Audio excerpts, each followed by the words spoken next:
Hey YouTubers, this is the Gold Standard User 924 coming at you with my WWE Extreme Rules 2016 review. Overall, I gotta say, I really enjoyed the show. Definitely think it was better than Payback, just slightly better than Payback. I think one of the things that kind of turned me off as far as Payback's concerned was the dragged on promos with the McMahon family and whether or not Shane is gonna continue his duties as the commissioner of running WWE television. So that's kind of one of the things that kind of brought it down in my opinion as far as Payback.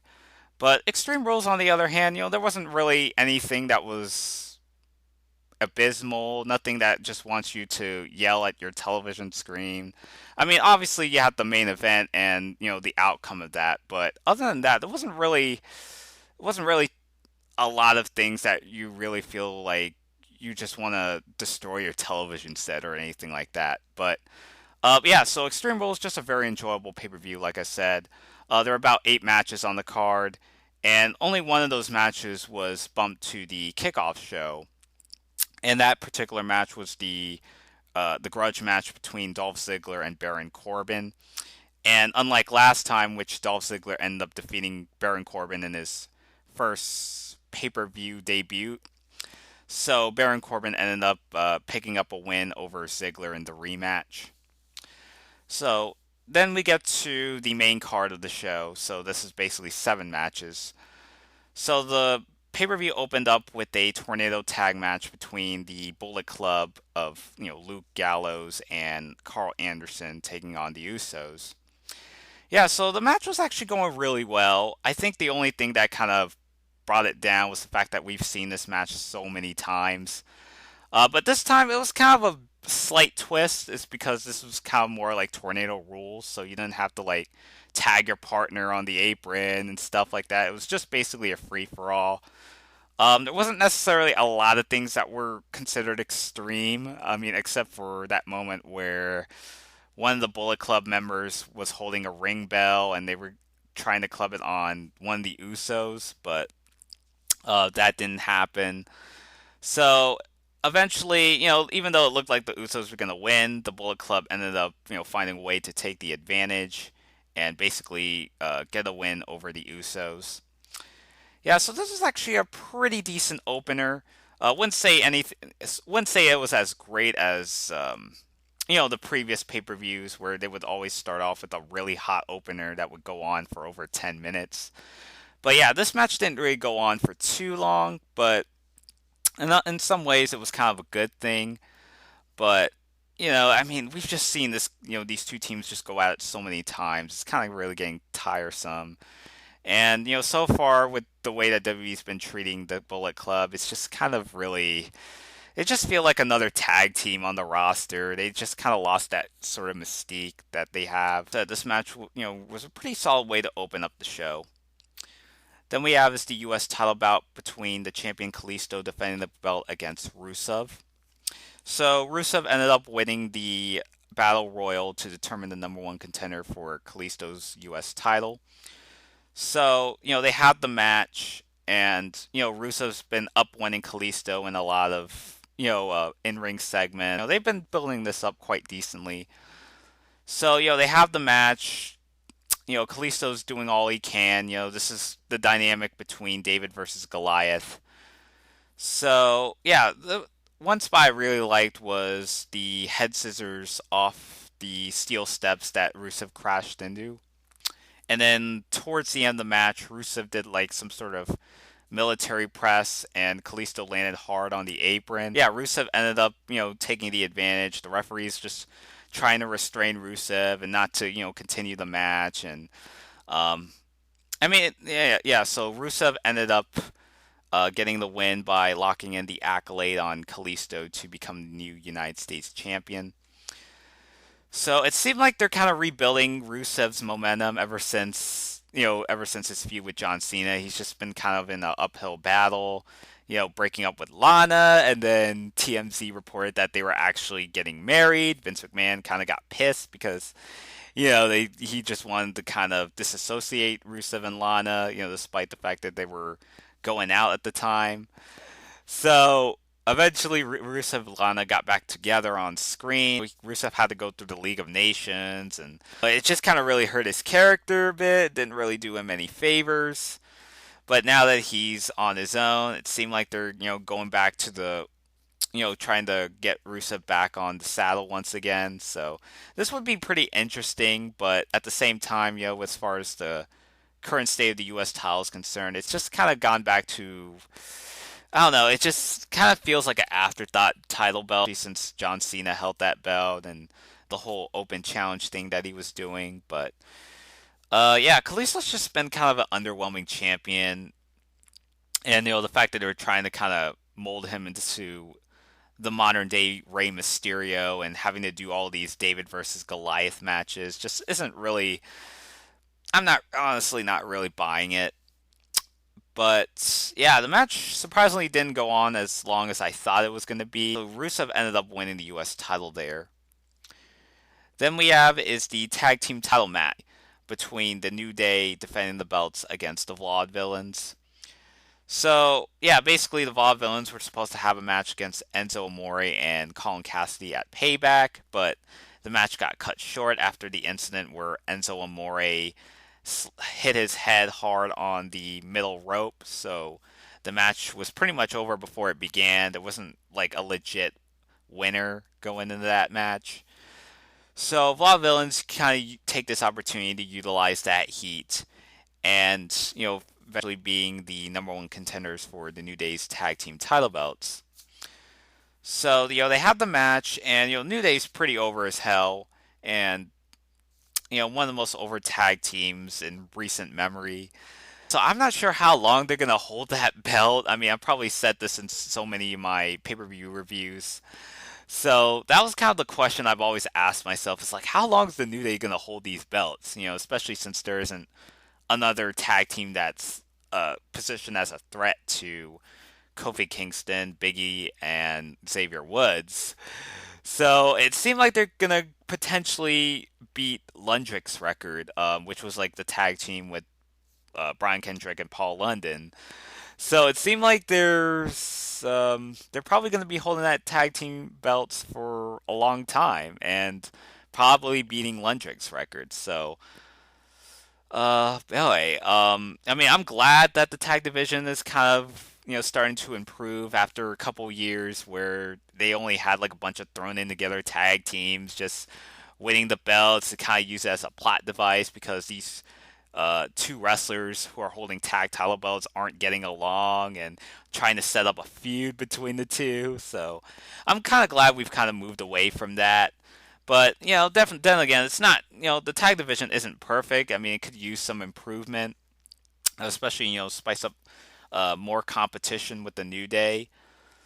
So maybe Enzo Amore and Colin Cassidy might be the potential candidate. Yeah. Other than that, I mean, you also have the Usos, but even the Usos, who are like baby faces, aren't really getting the positive reception that they should be getting. I mean, they've been kind of getting a lot of negative heat, especially, the fact that they're affiliating with, Roman Reigns. Hopefully the tag team division starts to spice up a little more.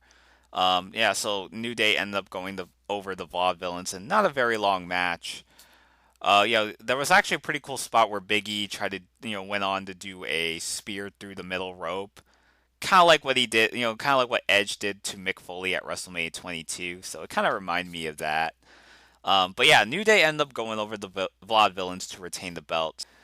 Then we have is a fatal four-way match for the IC Championship with The Miz, going as the champion, defending the belt against Cesaro, Sami Zayn, and Kevin Owens. Now, to me, this is really where Extreme Rules really started kicking off.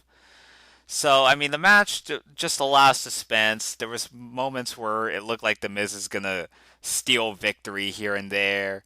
And, they really did a good job just building up all the suspense. There was just a lot of near falls, and crowd was really engaged. Maurice, had some involvement in the match, just trying to distract, guys like Kevin Owens, for instance. And, Cesaro doing the big swing. And, I don't know, they were just, everyone was just really put their A game into going this match. And, especially since The Miz isn't really known for being a technically sounded wrestler, especially if you look at guys like Cesaro, Sami Zayn, Kevin Owens, who are all beloved wrestlers from the independent scene, to see them on the main roster taking on the Miz and this whole dynamic between sports entertainment versus pure wrestling. So yeah, I mean, the Miz really, as far as like out of all the heel wrestlers that were, especially in this day and age, I mean, it seemed like the Miz is the only wrestler that could really draw legit heel heat. I guess you could say Seth Rollins, after watching Monday Night Raw, but yeah, other than maybe Seth Rollins, probably the Miz, especially mostly the Miz, has been drawing really good heel heat. Yeah, definitely a really enjoyable match. A lot of suspense, a lot of near falls. Pretty cool Tower of Doom spot as well. Um, and eventually, Sami Zayn and Kevin Owens. It seemed like they're gonna continue their feud, especially after the towards the end of the match where they're both duking it out at ringside. So yeah, basically Miz ended up picking up the victory, after pinning Cesaro to retain the IC title. So yeah, definitely be interesting. I mean, it's a little disappointing, with since the Miz ended up winning, but I'm not gonna complain too much. I mean, the match just really blew me away, and definitely blew away a lot of fans that were in the crowd that night. Then we get to the Asylum match, which is basically a steel cage match, but with weapons hanging up, above the cage. So you have Chris Jericho taking on Dean Ambrose. So, for those that probably don't recognize this match, it's basically sort of like the House of Fun match that Raven used to have in TNA, where you have all these weapons surrounding the six-sided ring with the steel cage surrounding it. It's basically inspired by that idea alone. But unlike that match, you basically wrestle in a four-sided ring. So, um, yeah, and also the fact that you can't really escape in the match, so you have to win by pinfall and submission. So that's something you also have to factor in. The match, I remember I was kind of really bored with this match. I mean, I know Jericho and Ambrose were trying to do their best to really try to really put a hell of a show. It's not as bad as you would think it'd be, but it was a little disappointing. I mean, it could have been worse. Yeah, crowd was just kind of somewhat bored of the match, and um, Dean Ambrose, going for the. There was actually a pretty cool spot where he went for the like an aerial attack and hitting Chris Jericho with the flying elbow. So Chris Jericho used the fire extinguisher and trying to blindside Dean Ambrose. Dean Ambrose trying to utilize the mop and the kendo stick, especially when he was trying to fight out the walls of Jericho. Like he had to use the kendo stick to fight his way out. Yeah, it just didn't really pick up until like Dean Ambrose started to take a page from Mick Foley by bringing out the thumbtacks. So I mean, I think that was really like towards the end of the match, like the halfway point is when people started to really start to get invested in the match. I remember when I was watching that spot, I was like, are they really gonna do it? It's like you expect a lot of blood, but especially in recent years, you wouldn't really expect as much blood as you would think that it should have. Eventually, they did the thumbtack spot, Chris Jericho just landing on the thumbtacks, and just a lot of blood coming from his gushing out from his back. Took the advantage, went for dirty deeds to get the victory. Yeah, the match overall just was. It kind of took a while for it to really pick up, but it was kind of a disappointing match because obviously have the crowd reaction, and they just. I can't remember what they chanted exactly. It was like, "We won't allow this" chant, and I don't know if they might have chanted a Seth Rollins chant because I actually watched a video from Sanders Rollins saying that when he was reviewing that Asylum match, it was like they were chanting Seth Rollins' name, but I didn't really catch that. But I did catch that one chant that one of them said like "We won't allow this" or something like that. Um, but overall, I would say the match was just kind of a disappointing match. I mean, it's kind of ranks along the lines of with Chris Jericho and Kane because their series of matches were kind of so-so, but one of the things that kind of makes it more memorable is, especially is the buildup of the match, the moments that happen.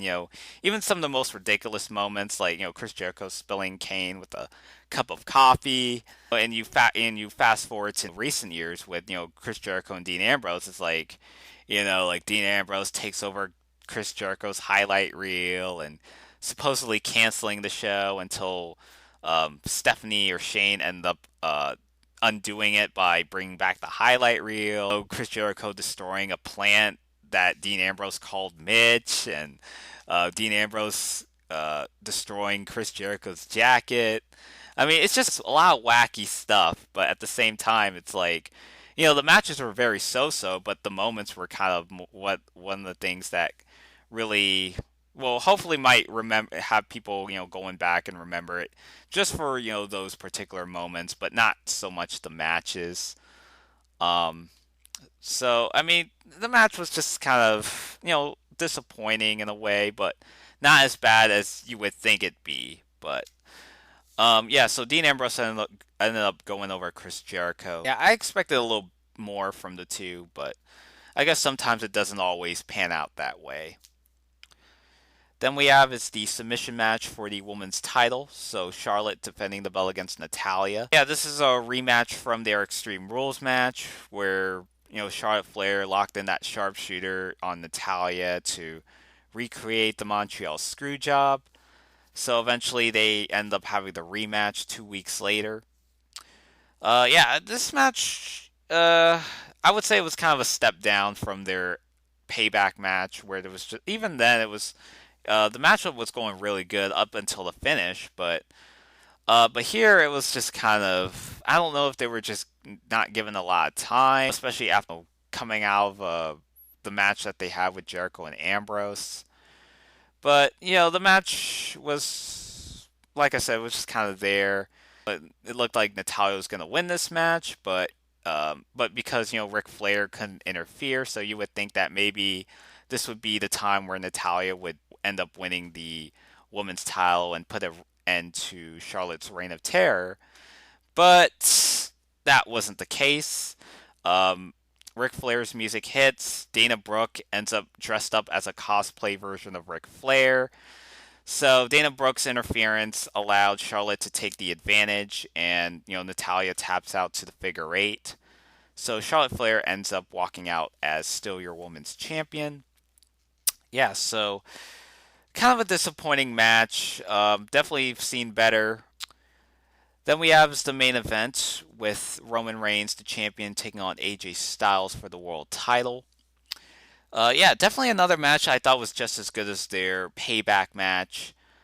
So, unlike last time where you had to see like a lot of false finishes and constantly have like Shane and Stephanie restart the match over and over.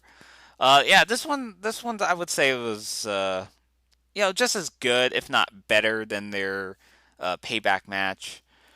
So, I can't remember every single spot that they did, but the match pacing was going really well. The Bullet Club interfered in the match, which was expected, and Usos trying to, you know, even the odds and whatnot. So, I mean, there was actually some pretty devastating chair shots that AJ Styles had. I mean, it was kind of like, WrestleMania 17 with Stone Cold just being frustrated and that he can't beat The Rock, so he had to resort to, dirty tactics and constantly whacking The Rock with steel chairs. So, AJ Styles actually took a page from Stone Cold and tried to do the same thing with his cousin Roman Reigns, ironically enough. Um, yeah, and they kind of built this up, especially for months that AJ Styles is still in cahoots with the Bullet Club, and AJ Styles is he's kind of like in the middle. It's like I really want to have a fair fight, but another moment I just really wanted to tear apart Roman Reigns. So, but every time it looks like he's going to do it, he just doesn't. He just kind of backs off. He doesn't want to lay a hand on Roman Reigns. But until Extreme Rules came along, AJ Styles actually didn't hold anything back. So he ended up whacking Roman with steel chairs and whacking the Usos with steel chairs as well. So yeah, AJ Styles set him up for the phenomenal forearm smash. The moment I watched that, the moment I saw AJ Styles do that, I was like, oh my god, I know what's gonna happen. And especially with all that anticipation of Roman Reigns just slowly getting up. So it was a pretty predictable spot with AJ Styles going springboard, and then Roman Reigns kind of did like what Edge did to Rey Mysterio, doing that springboard and then just connecting with the spear and 1, 2, 3. I mean, don't get me wrong. Actually, that spot was pretty cool, but a little predictable. But um, yeah, but Roman Reigns ended up retaining the World Heavyweight title. I would have liked to see AJ Styles be World Champion, but it was kind of pretty obvious that Roman Reigns was gonna come out on top.